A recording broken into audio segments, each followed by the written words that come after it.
Welcome to online class. BA third year हमने अपना paper second start किया था स्टूडेंट्स, उप समाजशास्त्रीय परिचय, जिसके अंतर्गत मैंने आपको समाजशास्त्र की विभिन्न शाखाओं के बारे में परिचय दिया था। साथ ही साथ मैंने आपको बताया था स्टूडेंट्स कि इस उप समाजशास्त्री या समाजशास्त्र की उप शाखा के अंतर्गत मुख्य रूप से जिस उप शाखा का हम अध्ययन करेंगे वो है नगरीय समाजशास्त्र। कौन सी उप शाखा है? नगरीय समाजशास्त्र। तो स्टूडेंट्स, मैंने पिछली वीडियो में आपको नगरीय समाजशास्त्र का अर्थ, विशेषताएं एवं प्रकृति का उल्लेख किया था कि नगरीय समाजशास्त्र क्या करता है। नगर से संबंधित, नगरीय जीवन से संबंधित, नगरीय सामाजिक संबंधों से संबंधित जो अध्ययन करता है वो उसके अंतर्गत किसके अंतर्गत किया जाता है? नगरीय समाजशास्त्र के अंतर्गत किया जाता है। तो इस नगरीय समाजशास्त्र की प्रकृति का उल्लेख करने के पश्चात स्टूडेंट्स आज हम क्या करेंगे? नगरीय समाजशास्त्र की विषय सामग्री या विषय वस्तु कह लीजिए आप, एवं विषय सामग्री, क्षेत्र तथा प्रासंगिकता का अध्ययन करेंगे। किसका अध्ययन करेंगे? नगरीय समाजशास्त्र की विषय सामग्री, क्षेत्र एवं प्रासंगिकता। सर्वप्रथम हम स्टूडेंट्स नगरीय समाजशास्त्र की विषय सामग्री पर आते हैं। इस पर आते हैं नगरीय समाजशास्त्र की विषय सामग्री पर आते हैं या फिर विषय वस्तु पर आते हैं। तो स्टूडेंट्स, विषय सामग्री या विषय वस्तु क्या है? विषय सामग्री या विषय वस्तु से तात्पर्य उन विशेष तथ्यों या विषयों से लगाया जाता है जिनका अध्ययन विज्ञान की एक सीमा के अंतर्गत रहते हुए किया जाता है। विषय सामग्री क्या है? वह तथ्य या विषय जिनका अध्ययन किसी विषय की सीमा में रहते हुए क्या करते हो? किसी विषय की सीमा में रहते हुए अध्ययन किया जाता है। तो वो क्या कहलाता है स्टूडेंट्स? विषय सामग्री या फिर विषय वस्तु कहलाता है। मुख्य रूप से हम देखते हैं नगरीय समाजशास्त्र के अंतर्गत स्टूडेंट्स देखते हैं नगरीय परिस्थिति शास्त्र, इसका अध्ययन किया जा सकता है। यानी जो विषय वस्तु है जिस सीमा के अंतर्गत, यानी नगरीय समाजशास्त्र में किस किस विषय वस्तु या सामग्री का अध्ययन किया जाता है? नगरीय परिस्थिति शास्त्र, नगरीय परिस्थिति शास्त्र यानी क्या होगा? नगरीय समाजशास्त्र में जो नगरीय पारिस्थितिकी है उनका अध्ययन किया जाता है, जिसके अंतर्गत जो नगरीय समुदाय होते हैं उनका गठन, उनका स्वरूप, उनकी सामाजिक और सांस्कृतिक व्यवस्था, लोगों के संबंध और जीवन मूल्यों का, किसके? समुदाय का गठन, सामाजिक सांस्कृतिक मूल्य व्यवस्था, लोगों के संबंध, जीवन मूल्य इत्यादि का अध्ययन जो है नगरीय परिस्थिति शास्त्र के अंतर्गत किया जाता है। नगरों का अध्ययन किसके अंतर्गत आएगा? वो भी किसके अंतर्गत आएगा? नगरीय समाजशास्त्र के अंतर्गत आएगा। नगरों का विकास यानी नगरों का उत्थान, नगरों का पतन, विभिन्न कार्यक्रम के अनुसार वहां की सभ्यताओं का विकास, वो सब भी किसके अंतर्गत आता है? नगरीय समाजशास्त्र की विषय सामग्री के अंतर्गत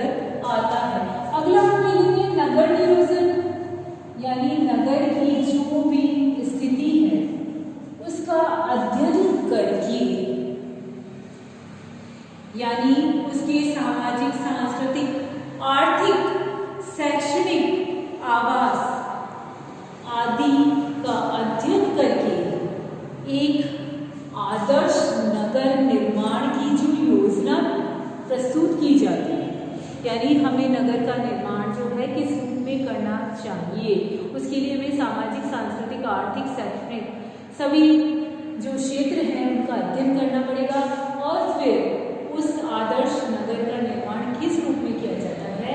तो ये नगर नियोजन भी जो है इसके अंतर्गत आता है, नगरीय समाजशास्त्र के अंतर्गत आता है। सामाजिक संरचना ले लीजिए, कहाँ की, नगर की, समाज की संरचना जो है किस प्रकार की है, कैसी है, वहां पर सामाजिक संरचना, स्तरीकरण, आर्थिक, राजनीतिक आदि संस्थाएं जो पाई जाती है हमारे समाज में, उन सभी संस्थाओं का अध्ययन किसके अंतर्गत किया जाता है, इस सामाजिक संरचना के अंतर्गत किया जाता है। सामाजिक नियंत्रण, यानी नगर यदि है तो वहाँ विघटनपूर्ण परिस्थितियां भी होगी, तो ये विघटनपूर्ण जो परिस्थितियां हैं उनको कंट्रोल करने के लिए, उनको नियंत्रित करने के लिए जैसे कानून होगा, कानूनी व्यवस्था होगी या फिर प्रथा और रीति रिवाज होंगे, इन सभी का अध्ययन भी किसके अंतर्गत किया जाता है, नगरीय समाजशास्त्र के अंतर्गत किया जाता है। क्योंकि प्रथाएं और रीति रिवाज भी हमें नियंत्रित रखने का कार्य करते हैं और कानून तो जो है औपचारिक नियंत्रण का जो साधन है उसके द्वारा तो व्यक्ति नियंत्रित होता है, और प्रथा वगैरह जो है वो अनौपचारिक नियंत्रण के साधन हैं। इसके अलावा नगरीकरण आ जाता है। नगरीकरण यानी नगरीय जीवन जीने की जो पद्धति है वो क्या कहलाती है, नगरीकरण कहलाती है। कि नगरीकरण यानी नगर में व्यक्ति अपना जीवन किस प्रकार से जीता है। आधुनिक युग में यातायात, संचार के साधनों का विकास हुआ और इस वजह से व्यक्ति गांव से शहरों की ओर गया, तो उसके जीवन में गतिशीलता बढ़ी और इस गतिशीलता की वजह से उसके जीवन में क्या क्या परिवर्तन हुए, ये सभी जो है किसके अंतर्गत आता है, नगरीकरण के अंतर्गत आता है। नगरीय समस्याएं वर्तमान में हम देखते हैं, नगर में जाने के पश्चात व्यक्ति को अनेक प्रकार की समस्याओं का सामना करना पड़ता है। तो ये समस्याएं जो है भिक्षावृत्ति, वैश्यावृत्ति, अपराध, बाल अपराध, मादक द्रव्य व्यसन, स्वास्थ्य की समस्या, आवास की समस्या, विभिन्न प्रकार की जो भी समस्याएं हैं स्टूडेंट्स, वो सभी किसकी विषय वस्तु मानी जाती है, नगरीय समाजशास्त्र की विषय वस्तु मानी जाती है। अंत में जो विषय सामग्री के अंतर्गत आता है वो आता है भौगोलिक कारक, यानी नगर के जो भौगोलिक कारक हैं वो भौगोलिक कारक जो है व्यक्ति के जीवन पर किस प्रकार से और कैसे प्रभाव डालते हैं। यदि जनसंख्या की वृद्धि होती है, विकास होता है, तो नगर के लोगों के जीवन पर किस प्रकार का प्रभाव पड़ता है, इन सभी प्रभावों का अध्ययन जो है किसके अंतर्गत किया जाता है, नगरीय समाजशास्त्र के अंतर्गत किया जाता है। तो इस प्रकार से जो नगरीय समाजशास्त्र की उत्पत्ति, विकास, नगर नियोजन, नगरीय सामाजिक संरचना, सामाजिक नियंत्रण, इन सभी का नगरीय समाजशास्त्र के अंतर्गत अध्ययन किया जाता है। तो ये तो क्या थी हमारी नगरीय समाजशास्त्र की विषय वस्तु या विषय सामग्री। स्टूडेंट्स, अब हम किसका अध्ययन करेंगे, नगरीय समाजशास्त्र का क्षेत्र, यानी नगरीय समाजशास्त्र का जो क्षेत्र है उसके अंतर्गत नगरीय जीवन के सामाजिक, आर्थिक और सांस्कृतिक जीवन का अध्ययन किया जाता है। किसके अंतर्गत, नगरीय समाजशास्त्र का जो क्षेत्र है उसके अंतर्गत नगरीय जीवन के सामाजिक, आर्थिक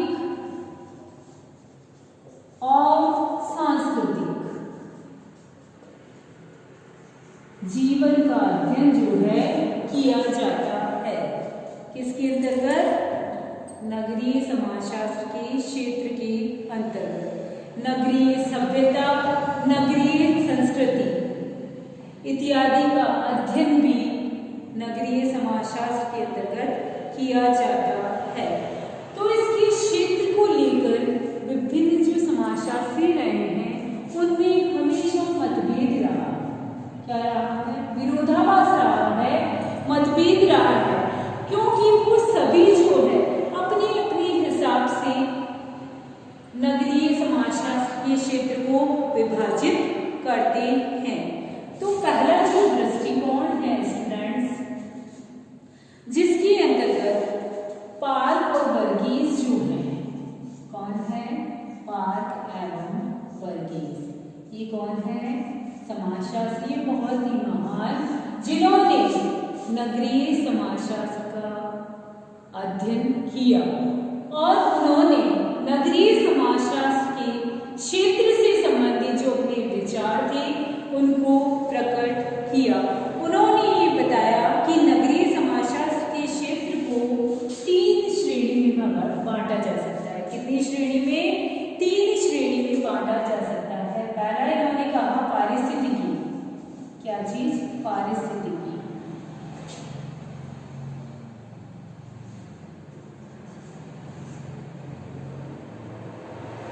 इसका अध्ययन किया जाना चाहिए पार्क और वर्गीस के अनुसार। इसके अंतर्गत भौगोलिक और प्राकृतिक पारिस्थितिकी जो है उनका अध्ययन किया जाना चाहिए, जिसका संबंध किससे होगा? नगरों से। यानी नगरीय पारिस्थितिकी यानी भौगोलिक पर्यावरण या प्राकृतिक पर्यावरण जो होगा नगरों का, उसका अध्ययन किया जाना चाहिए। किसके अनुसार? पार्क और वर्गीस के अनुसार। दूसरा ये कहते हैं इस नगरीय पारिस्थितिकी को भी 2 भागों में बांटते हैं। एक तो ये बांटते हैं सामाजिक पारिस्थितिकी और दूसरी जो है मानव पारिस्थितिकी, यानी मनुष्य की जो पारिस्थितिकी है, यानी मनुष्य पर पर्यावरण का जो प्रभाव पड़ रहा है, और दूसरा जो है समाज पर जो पारिस्थितिकी का प्रभाव पड़ रहा है। तो इस रूप में उन्होंने नगरों की पारिस्थितिकी को कितने भागों में बांटा है? 2 भागों में बांटने का प्रयास किया। दूसरा सामाजिक संगठन, यानी समाज का जो संगठन है वो किस प्रकार का, कैसा है। इसके अंतर्गत परिवार, पड़ोस, वर्ग, नातेदारी व्यवस्था और हमारे समाज के जो मनोरंजनात्मक समूह है, राजनीतिक संस्थाएं हैं, इन सभी को इस सामाजिक संगठन के अंतर्गत अध्ययन किया जाता है। तीसरा जो आता है सामाजिक विघटन, यानी संगठन है तो विपरीत परिस्थितियां भी होगी, विरोध भी होंगे, और विरोध होंगे तो विघटन भी होगा। और विघटन कौन करता है? जो विरोधी व्यवस्थाएं होती है, अपराध, बाल अपराध, वेश्यावृत्ति इत्यादि अनेक कारण हैं जिनकी वजह से नगरों में विघटन प्रारंभ हो जाता है। तो इन सब का अध्ययन करना भी नगरीय समाजशास्त्र के क्षेत्र के अंतर्गत आता है। किसके अनुसार? पार्क और वर्गीस के अनुसार। एरिक्सन जो है स्टूडेंट्स, एरिक्सन भी क्या करते हैं?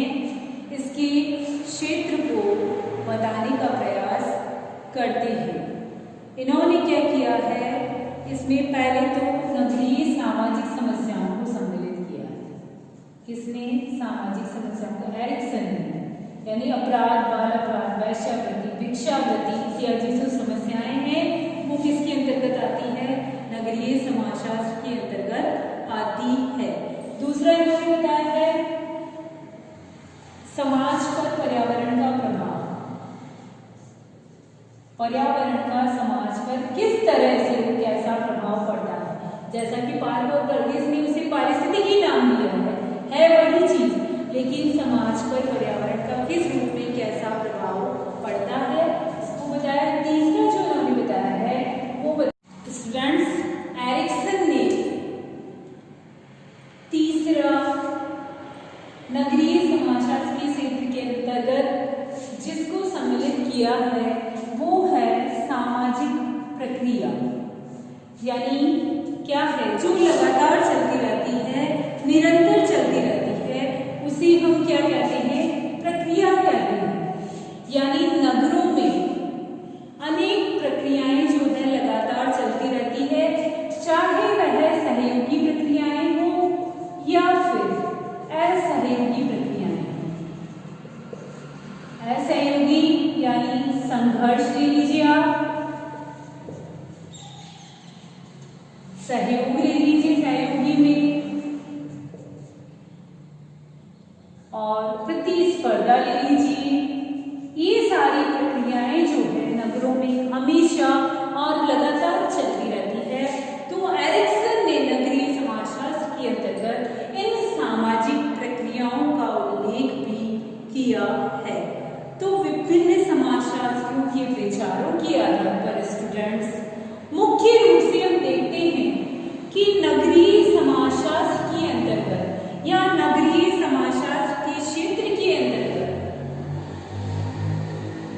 जिनका अध्ययन किया जाता है या जिन सामाजिक, आर्थिक और सांस्कृतिक तथ्यों का अध्ययन किया जाता है वो कौन से हैं? मुख्य रूप से नगरीय समुदाय ले लीजिए, मैंने आपको बताया बार बार, नगरीय समुदाय मनुष्य का, और नगरीय समुदाय के साथ साथ स्टूडेंट्स नगरीय संगठन को ले लीजिए, उनका भी अध्ययन किसके अंतर्गत किया जाता है? नगरीय समाजशास्त्र के अंतर्गत किया जाता है। नगरीय समुदाय का अध्ययन, नगरीय संगठन का अध्ययन, नगरीय सामाजिक संरचना का अध्ययन, ऊपर भी मैंने आपको बताया था समाज की जो संरचना है किस प्रकार की है, कैसी है, इस नगरीय संरचना का अध्ययन भी किसके अंतर्गत किया जाता है? नगरीय समाजशास्त्र के अंतर्गत। नगरीय जीवन पद्धति, जिसे कि हम नगरीकरण के नाम से जानते हैं, वो नगरीकरण का अध्ययन भी किसके अंतर्गत किया जाएगा? नगरीय समाजशास्त्र के अंतर्गत या क्षेत्र के अंतर्गत किया जाता है। सामाजिक परिवर्तन ले लीजिए, सामाजिक समस्याएं ले लीजिए विभिन्न प्रकार की, और उन सामाजिक समस्याओं के साथ साथ यानी नगरीय सामाजिक समस्याओं के साथ साथ जो नगरीय पर्यावरण होता है स्टूडेंट्स, उस नगरीय पर्यावरण का अध्ययन भी नगरीय समाजशास्त्र के क्षेत्र के अंतर्गत आता है। साथ ही साथ मैंने आपको बताया नगरीय समाज की जो विभिन्न प्रकार की सामाजिक प्रक्रियाएं होती हैं, चाहे वे सहयोगी हो या फिर असहयोगी, इन सभी प्रक्रियाओं का अध्ययन भी नगरीय समाजशास्त्र के क्षेत्र के अंतर्गत किया जाता है। तो इसका क्षेत्र जो है स्टूडेंट्स काफी व्यापक और विस्तृत है। विषय सामग्री हमने देखी, क्षेत्र हमने देखा, इसकी विषय सामग्री के अंतर्गत भी अनेक ऐसे तथ्यों एवं विषयों का अध्ययन किया जाता है जो कि वर्तमान में या फिर आधुनिक समाज में अत्यंत ही महत्वपूर्ण माने जाते हैं। इसीलिए स्टूडेंट्स वर्तमान में जो नगरीय समाजशास्त्र है या समाजशास्त्र की जो एक बहुत ही महत्वपूर्ण शाखा है नगरीय समाजशास्त्र, वो अत्यंत ही महत्वपूर्ण मानी जाती है। यानी हम ये देखते हैं कि वर्तमान में इस नगरीय समाजशास्त्र की जो प्रासंगिकता है वो क्यों है, यानी वर्तमान में नगरीय समाजशास्त्र महत्वपूर्ण माना जाता है। तो क्यों माना जाता है? समाजशास्त्र की एक शाखा के रूप में नहीं, बल्कि ऐसे अन्य बहुत सारे कारण हैं जिनकी वजह से वर्तमान में नगरीय समाजशास्त्र का अध्ययन प्रासंगिक माना जाता है। तो पहला जो आता है महत्व या प्रासंगिकता जो आती है, नगरीय समस्याओं का अध्ययन करके निराकरण करती है। क्या करती है? समस्याओं का निराकरण, यानी जो भी नगरीय समाज में विभिन्न प्रकार की सामाजिक समस्याएं पाई जाती है उनका अध्ययन करके उन्हें दूर करने के उपाय बतलाने का कार्य कौन करता है? नगरीय समाजशास्त्र करता है। समाज को नई जानकारी प्रदान करने का कार्य कौन करता है? समाज को नई जानकारी देने का कार्य। यानी वर्तमान में समाज में, नगर में किस प्रकार की कैसी प्रक्रियाएं हुई है, हमारे ज्ञान में वृद्धि करने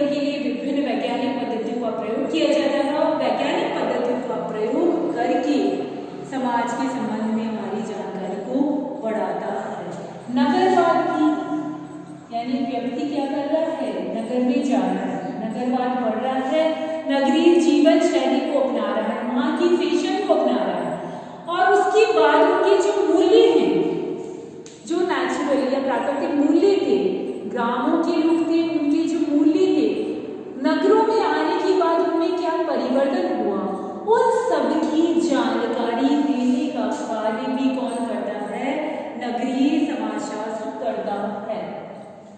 नगरीय पुनर्निर्माण यानी समस्याएं हैं, अनेक समस्याएं पाई जाती है नगरीय समाज में, तो उन समस्याओं को दूर कैसे करना, अनेक विश्वास पाए जाते हैं, अनेक संप्रदाय पाए जाते हैं, उनमें कभी भी कोई भी प्रॉब्लम या समस्या खड़ी हो सकती है, क्योंकि वहां पर महलों में या बड़े मकानों में रहने वाले लोग हैं, जहां कच्ची बस्तियों और झुग्गी झोंपड़ियों में रहने वाले लोग भी रहते हैं, तो वहां पर जो अनेक समस्याएं पाई जाती है उनका अध्ययन करके उनके कारणों की खोज करता है, उनके प्रभावों को जानता है, और उन कारणों और प्रभावों को जानकर सामाजिक पुनर्निर्माण का कार्य जो है वो किसके द्वारा किया जाता है, नगरीय समाजशास्त्र के द्वारा किया जाता है। नगर नियोजन, नगर नियोजन जो है करने में, यानी नगर के पुनर्निर्माण के साथ साथ नगरीय समस्याओं को दूर करके, यानी नगरीय समस्याओं का अध्ययन करके उन नगर निर्माताओं को या फिर सरकार को बहुत सारे ऐसे सुझाव दिए जाते हैं, इनके द्वारा नगरीय समाजशास्त्रियों के द्वारा सरकार को और नगर निर्माताओं को बहुत सारे सुझाव देते हैं, जिसके आधार पर सरकार और नगर निर्माता जो होते हैं वो नगर का निर्माण करते हैं, ताकि आने वाले समय में जो विभिन्न प्रकार की समस्याएं हैं नगर से संबंधित, उन नगर की समस्याओं से बचने के लिए क्या आवश्यक होता है, नगर नियोजन आवश्यक होता है, और नगर नियोजन से संबंधित महत्वपूर्ण सुझाव देने का कार्य जो है नगरीय समाजशास्त्रियों के द्वारा या नगरीय समाजशास्त्र के द्वारा ही किया जाता है। सामाजिक विघटन को उत्पन्न करने वाले जो भी तत्व हैं उनका भी अध्ययन किया जाता है, यानी ऐसे कौन से कारण हैं जो समाज में जो विभिन्न प्रकार की समस्याएं हैं, मैंने आपको बताया अपराध, बाल अपराध, वेश्यावृत्ति, करप्शन और ऐसी कई ढेर सारी समस्याएं जो है वर्तमान में नगरों में पाई जा रही हैं, तो इन सामाजिक विघटन को उत्पन्न करने वाले जो भी तत्व हैं, जो भी समस्याएं हैं, उनको उनका अध्ययन करके उन्हें दूर करने के उपाय बतलाने का कार्य भी नगरीय समाजशास्त्र के द्वारा किया जाता है। नगरीय विकास में, यानी नगर का विकास कैसे, किस रूप में होना चाहिए, नगरीय पुनर्निर्माण या फिर नगर नियोजन से संबंधित सुझाव देके किस रूप में वर्तमान में नगर का विकास किया जाना चाहिए, इसमें भी नगरीय समाजशास्त्र अपनी महत्वपूर्ण भूमिका निभाता है। साथ ही साथ अंतिम जो प्रासंगिकता या महत्व आता है वो आता है अंतः क्रियाओं एवं अंतः संबंधों का अध्ययन, अंतः क्रियाओं एवं अंतः संबंधों का अध्ययन जो है नगरीय समाजों में विभिन्न धर्म, जाति, वर्ग, संप्रदाय के लोग पाए जाते हैं। इन विभिन्न धर्म, जाति, वर्ग या संप्रदाय के लोगों में किस प्रकार के अंतः संबंध होते हैं, उनके बीच किस प्रकार की अंतः क्रियाएं पाई जाती है, इनको जानना इतना आसान नहीं है, बहुत ही कठिन होता है, किंतु एक नगरीय समाजशास्त्र स्टूडेंट से ऐसा विषय है जो इन सब अंतः क्रियाओं एवं अन्य संबंधों का अध्ययन करता है।